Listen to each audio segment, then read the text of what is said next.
Quero saudar a todos na graça e na paz do nosso Senhor Jesus Cristo. Hoje é o terceiro domingo no mês de setembro. É o dia que nós comemoramos o dia da escola dominical. Esse espaço muito importante para o aprendizado da palavra de Deus nas nossas igrejas. É que se lamentar que muitas das nossas igrejas metodistas mesmo têm negligenciado a escola dominical. Em algumas igrejas nem tem mais. E é realmente um fato lamentável que alguns pastores, algumas comunidades têm negligenciado esse espaço de estudo da palavra de Deus, não é? Que já completa nesse dia que comemoramos o dia da escola dominical 184 anos. É muito tempo, né? E é muito importante para que façamos isso, né? E as nossas igrejas retomem, né, o valor e a importância da escola dominical, né, para o crescimento espiritual, né? O apóstolo Pedro escreve: antes crescei na graça e no conhecimento de Deus. E nós temos outras passagens bíblicas que destacam a importância do estudo da palavra de Deus. Infelizmente, muito negligenciado até dentro da nossa própria igreja, da nossa própria denominação. O texto da nossa lição hoje vai falar de Maria. Não a Maria, mãe de Jesus, a outra Maria. Sua casa a serviço de Deus. Nessa é a terceira semana que nós estamos falando de mulheres na nossa escola dominical. Falamos sobre Dorcas, falamos sobre Lídia na semana passada e hoje vamos falar de Maria. Mulheres que foram importantes no ministério dos discípulos, dos apóstolos, após o Pentecostes. O texto se encontra no livro de Atos dos Apóstolos, no capítulo 12, de 9 a 17. Nós vamos ler a partir do versículo 6 para podermos contextualizar o que nós vamos falar, o que vamos meditar. Diz assim a palavra de Deus: na noite anterior ao dia em que Herodes ia apresentá-lo ao povo, Pedro dormia entre dois soldados presos com duas correntes. Sentinelas junto à porta guardavam a prisão. Eis, porém, que sobreveio um anjo do Senhor, e uma luz iluminou a prisão, e o anjo tocou no lado de Pedro e o despertou, dizendo: levanta-te depressa. Então as correntes caíram das mãos dele e o anjo continuou: coloque o cinto e calce as sandálias. E ele assim fez. O anjo lhe disse mais: ponha a capa e siga-me. Então, saindo Pedro, o seguia, não sabendo que era real o que estava sendo feito pelo anjo. Ele pensava que era uma visão.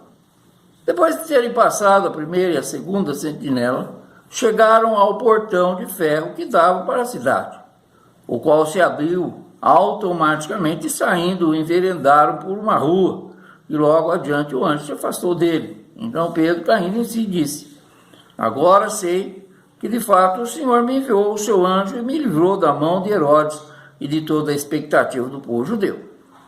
Ao se dar conta disso, Pedro resolveu ir à casa de Maria, mãe de João, também chamado Marcos, onde muitas pessoas estavam congregadas e oravam. Quando ele bateu à porta da frente, uma empregada chamada Rode foi ver quem era. Reconhecendo a voz de Pedro, ficou tão alegre que nem o fez entrar, mas voltou correndo para anunciar que Pedro estava à porta. Então os outros disseram: você ficou maluca. Ela, porém, persistia em afirmar que era verdade. Então disseram: é o anjo dele. Enquanto isso, Pedro continuava batendo. Quando abriram a porta, viram-no e ficaram admirados. Ele, porém, fazendo-lhe sinal com a mão para que se calasse, contou-lhes como o Senhor o tinha tirado da prisão, e acrescentou: anuncie isso a Tiago e aos irmãos. E saindo foi para outro lugar. Esse texto, no capítulo 12 de Atos, começa narrando, não é, a perseguição que Herodes fez a Tiago e Pedro. Narra, inclusive, lá no capítulo 12, versículo 2, que Herodes mandou matar a espada Tiago. Tá? É outro Tiago, né? Não é esse que nós lemos aqui no final. Então, e aí mandou prender Pedro com o objetivo de matá-lo também. Então, por isso no versículo 11 que nós lemos, diz que agora sei que foi o Senhor, que de fato o Senhor me enviou o seu anjo e me livrou da mão de Herodes e de toda a expectativa do povo judeu. O povo judeu esperava que Pedro também fosse morto, tal qual foi Tiago por Herodes. Maria, sua casa a serviço de Deus, é o nome da nossa lição. Uma prática saudável na igreja primitiva era a reunião de casa em casa, algumas vezes para cultuar a Deus, orando e estudando a palavra. Outra, protegendo os irmãos e irmãs de alguma ameaça. Algumas delas se tornaram referência para os servos e servas missionários que de cidade em cidade iam anunciando o amor de Deus. Assim a igreja foi aos poucos nascendo.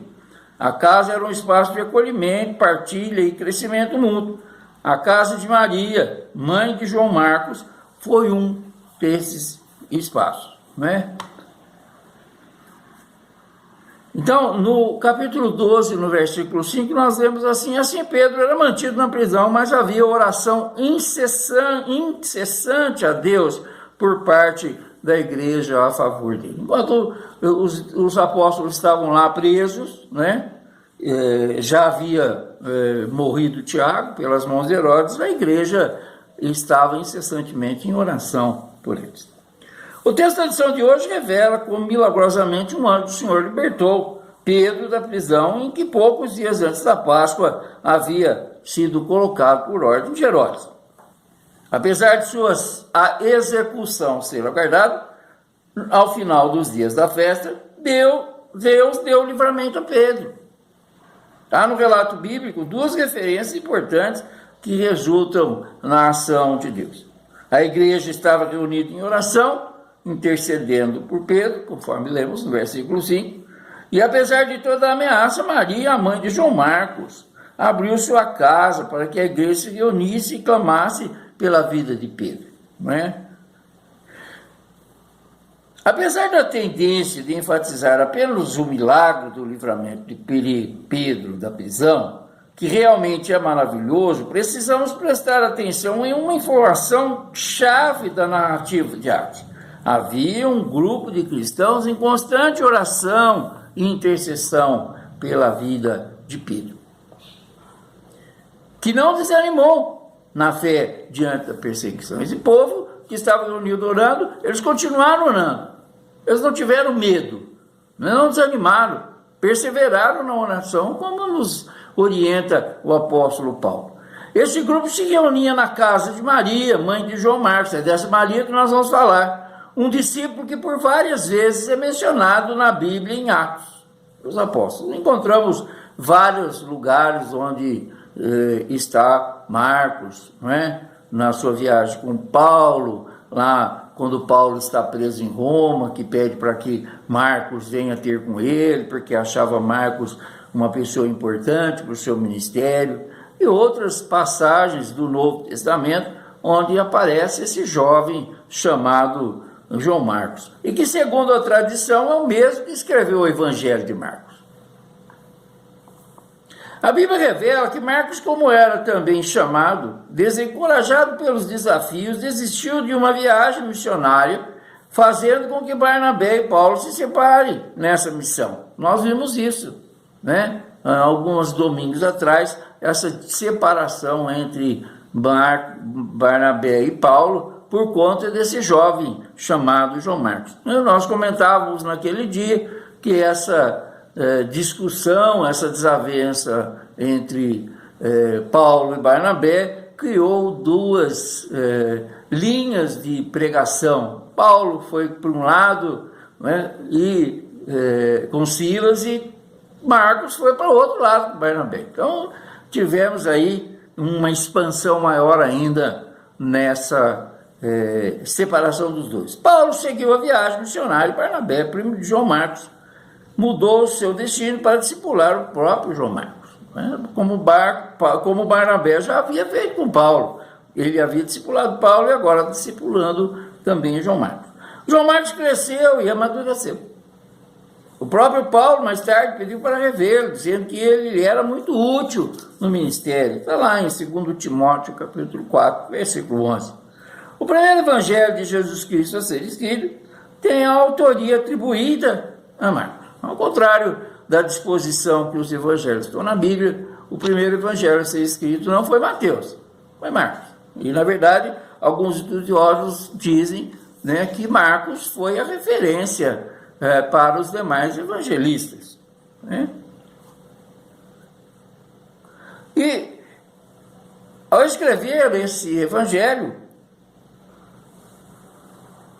mostra Marcos a sua coragem de enfrentar o poder romano e o seu compromisso em anunciar os feitos de Jesus ao povo e para animar a fé e consolar na dor. Apesar das experiências que João Marcos teve com o apóstolo, certamente em sua casa, através do exemplo da sua mãe, a Maria, de quem nós estamos falando, ele recebeu os fundamentos da fé. E não somente ele, mas Pedro e os demais discípulos e discípulas encontraram na casa de Maria um lugar de refúgio, renovo da fé e do ardor missionário, bem como um lugar de oração e intercessão que o sustentava enquanto iam por todo o mundo pregando o Evangelho. Então, a casa de Maria era um porto seguro. Era um lugar onde os discípulos podiam recorrer, né? A casa de Maria recebia mulheres e homens de todas as idades, que amadureciam a sua fé por meio da perseverança na doutrina dos apóstolos, das orações e da comunhão no partir do pão, como vemos na narrativa lá de Atos 2, 44, que fala do crescimento da igreja primitiva.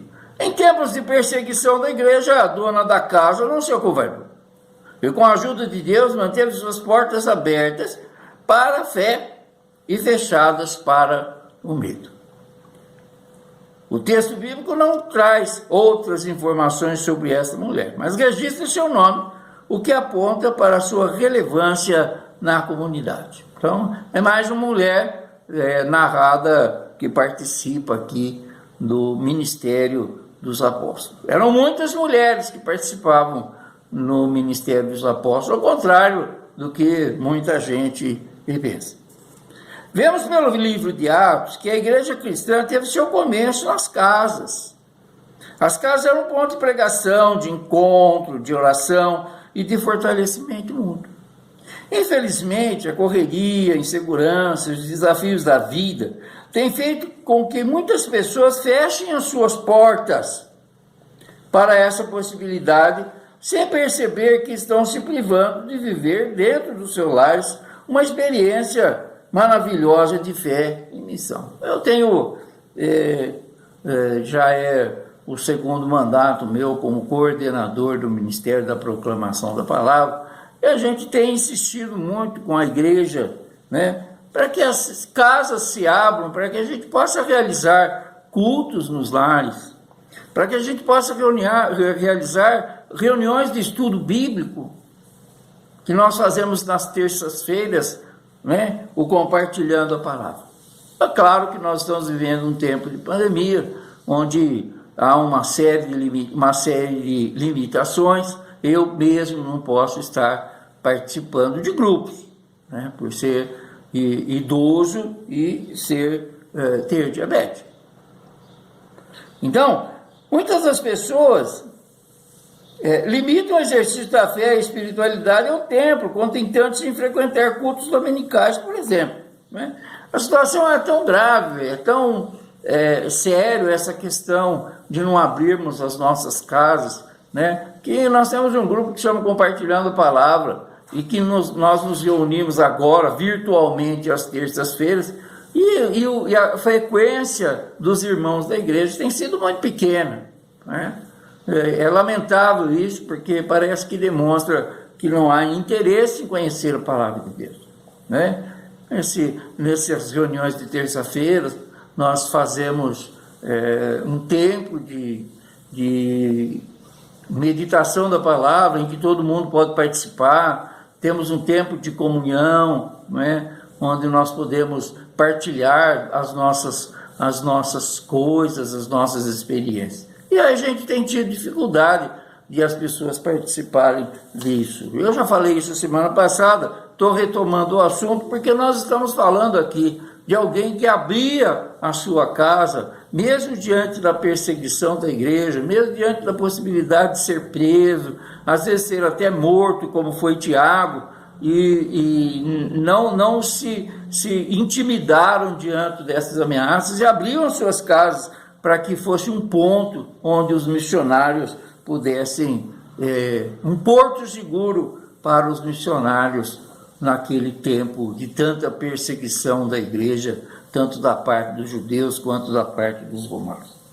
Porém, para além do templo, né, as pessoas precisavam deixar de ficar apenas com a questão de, eu vou na igreja de domingo, né, e já basta. Não é assim.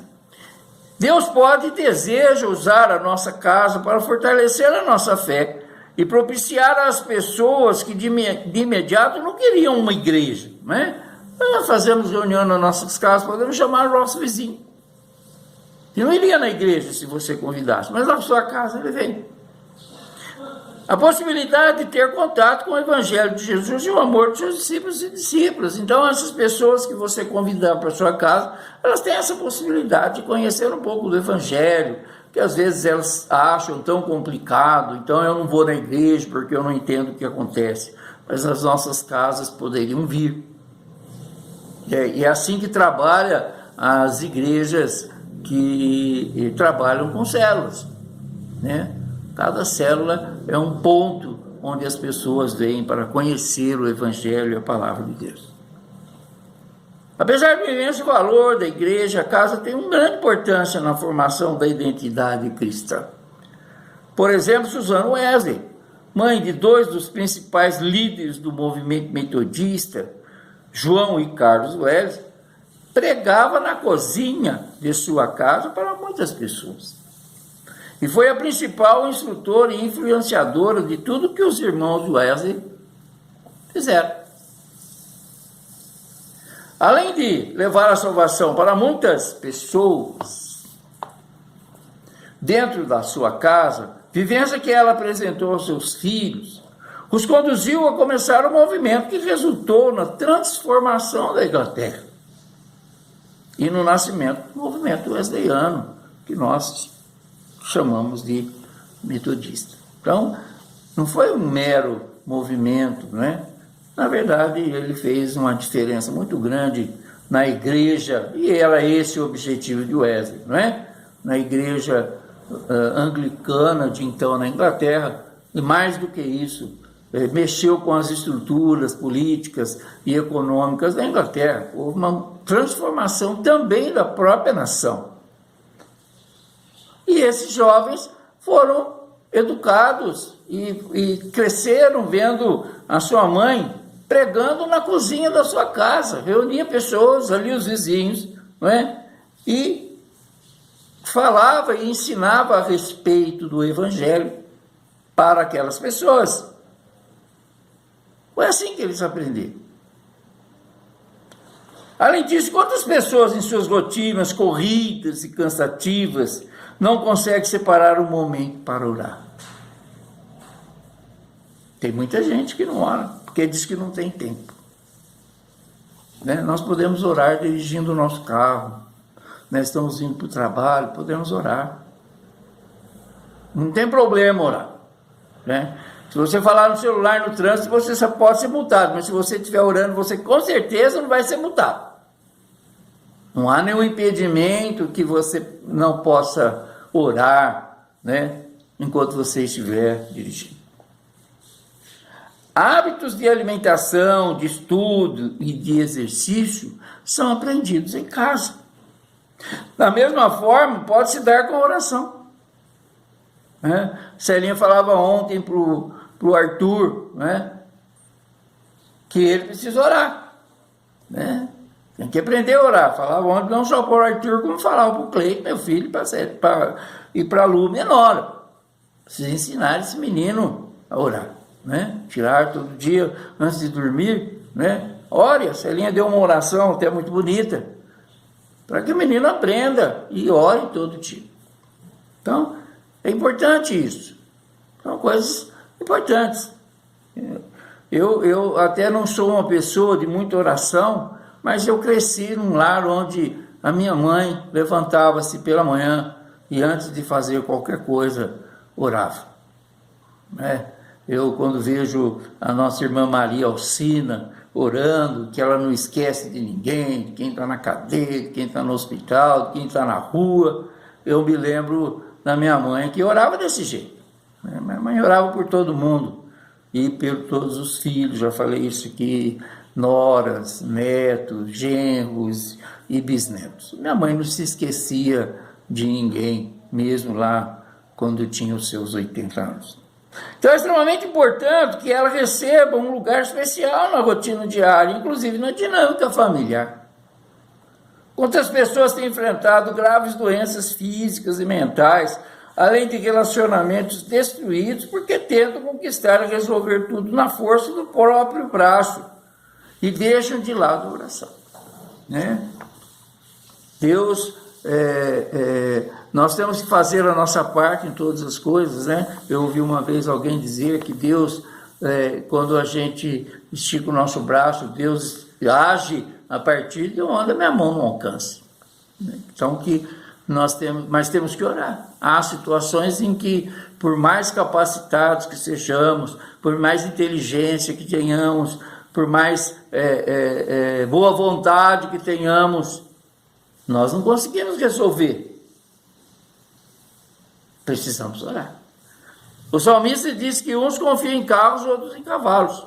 Ou seja, confiam naquilo que vem e que controla. Porém, ele mesmo diz que nós, porém, nos gloriaremos em nome do Senhor, nosso Deus.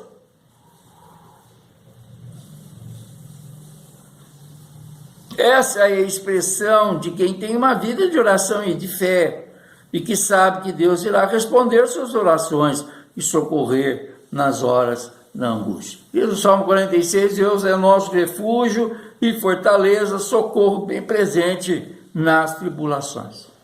A gente tem que tomar isso como verdade.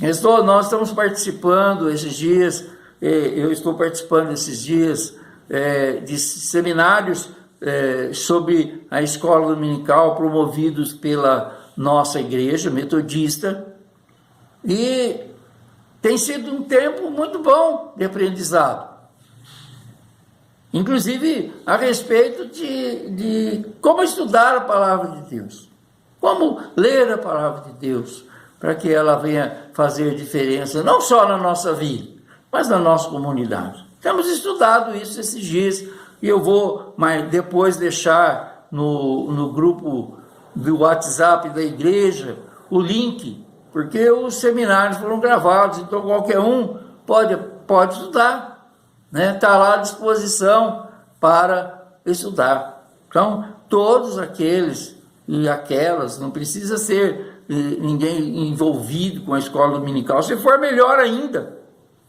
mas tem sido um tempo de aprendizado muito bom, e realmente está valendo a pena. Eu desafio os irmãos a estudarem, a ouvirem, a participar desses seminários que estão gravados lá no site da Igreja Metodista. Eu colocarei o link depois no grupo da igreja. Quem quiser assistir a qualquer tempo, vai estar lá gravado, pode assistir.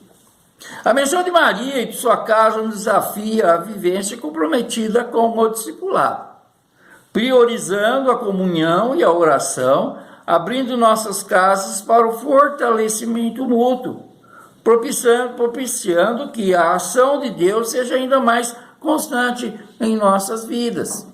É o que eu acabei de falar a respeito daquilo que nós vimos no seminário, né? A ação de Deus tem que ser constante em nossa vida. E a oração, a meditação da palavra, a participação nos sacramentos, né, são importantes para o nosso crescimento como pessoa e no nosso crescimento como igreja. Uma casa aberta à ação de Deus será lugar de salvação, lugar de solidariedade. Lembra da Dorcas que nós estudamos a semana passada? Fortalecimento mútuo, intercessão e manifestação do poder divino. Aquele grupo de pessoas reunidos na casa dessa Maria, de quem nós estamos falando, intercedia por Pedro, que estava na prisão. Pedro, que estava na prisão. E Deus respondeu, tanto a ponto de que ele quando chegou naquela casa onde aquele povo estava reunido, eles nem acreditaram que era Pedro. Achavam que era o anjo da guarda de Pedro que tinha vindo. E, na verdade, em resposta à oração deles, Deus libertou Pedro da prisão. A igreja precisa exercer sua fé e piedade e abrir as portas de casa para que as pessoas que entrarem recebam fortalecimento da fé ou tenham um encontro com Jesus. Eu tive a felicidade de hospedar por 2 vezes o bispo João Carlos, lá da 4ª região eclesiástica, e na segunda vez que ele veio, ele falou para o pastor José Ricardo: olha, eu quero ficar hospedado na casa de Betânia, não é? Então, para quem não sabe, a casa de Betânia era a casa onde morava Maria, né, Lázaro e Marta. Então, era uma casa de acolhimento, onde Jesus se hospedava quando ia para aqueles lados. Então, que alegria, né, ter a sua casa chamada de casa de Betânia. Então, a nossa casa tem que ser isso, um lugar onde as pessoas vêm e percebam a presença de Deus naquele lugar.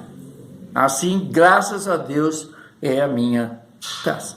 João Marcos viu em casa e na vida de sua mãe um exemplo vivo de uma fé forte, tornando-se uma pessoa fundamental na evangelização. Assim como a casa de Maria, nossas casas podem se transformar nos melhores lugares para que outras pessoas sejam despertadas e encorajadas à missão e à oração, né? Abrir a nossa casa, diz lá na carta aos Hebreus que muitas pessoas, ao acolherem, ao hospedarem outros, sem perceber, hospedaram anjos na nossa casa. Então, a nossa casa, nós temos que viver essa hospitalidade, permitindo que a nossa casa seja um lugar de encontro, um lugar de oração, um lugar onde as pessoas possam sentir a presença de Deus. Que Deus abençoe nossas casas para que seja assim mesmo a casa de cada um de nós. Quais os desafios de transformar nossas casas em lugar de acolhimento para o povo de Deus? É isso, não é? O desafio que se nos apresenta aqui é de nós abrirmos a nossa casa e, como Maria, a mãe de João Marcos, fez para receber os apóstolos, para receber a igreja do Senhor, né? E que esse seja um espaço de oração, um espaço de comunhão com Deus e com os irmãos. Que Deus esteja nos abençoando, nos capacitando, né? E dando-nos a sua graça a cada dia. E que nós possamos ter na nossa casa um lugar de oração, né? Eu tenho aprendido a pedir a Jesus sempre: Jesus, reina na minha casa. Faça essa experiência. Levante pela manhã e diga para Jesus: Jesus, reina na minha casa. Aí nós te louvamos, nós te agradecemos, porque temos exemplos, muitos exemplos de diferentes pessoas que de diferentes maneiras foram importantes para o ministério dos apóstolos, para o ministério daqueles missionários que no começo da igreja saíram levando sua palavra a toda a terra, como o Senhor Jesus nos mandou fazer. Que a nossa casa seja um lugar de acolhimento, que a nossa casa seja um lugar onde as pessoas possam sentir a tua presença, onde a nossa vida de oração possa impactar a vida de todos aqueles que nos cercam e que nos são queridos, e outros que nós iremos conhecer ao abrir as nossas taças. Abençoe o nosso dia, abençoe o nosso domingo. Senhor, abençoe a nossa escola dominical. Um espaço tão importante da igreja, que possa ser reativado, que possa ser reavivado em todas as nossas igrejas metodistas por esse Brasil afora.